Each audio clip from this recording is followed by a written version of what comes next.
سلام اکرم الله. یک برادر زنش حامله شد. اوزی گفت دخترای. او برادر مجبور کرد که کودک بگیرد. زنش رفته اسقاط حمل کرد. آیا این درسته؟ التماس جواب دین. الحمدلله و کفى و سلام علی عباده الذین اصطفى. تنها به خاطر که جنس کودک دختر است، اسقاط حمل درست نیست. این کار حرام و گناهی بزرگ است. از نگاه اسلام کشتن جنین یعنی کودکی در بطن بوده به عذر شرعی پس از 120 روز یعنی 4 ماه مثل قتل انسان شمارده می شود، چون در این وقت جنین جان می گیرد یعنی نفع روح می شود و انسان حساب می شود. این کاری حرام و ناجایز می باشد. بر اساس قرآن کشتن فرزند از جمله جنین تنها برای ترس از کمبزاعتی و جنس ناموافق عمل حرام است. الله سبحانه و تعالی در سوره تکویر آیت 89 می فرماید: اعوذ بالله من الشیطان الرجیم و اذا الموءودة سئلت بأی ذنب قتلت.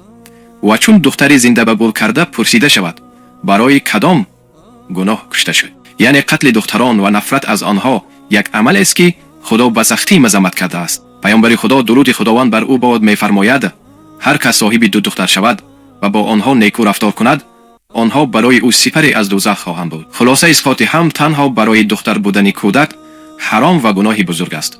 خدا به هر کسی که با دختری خود نیکوکار باشد ثواب و جنت می‌دهد.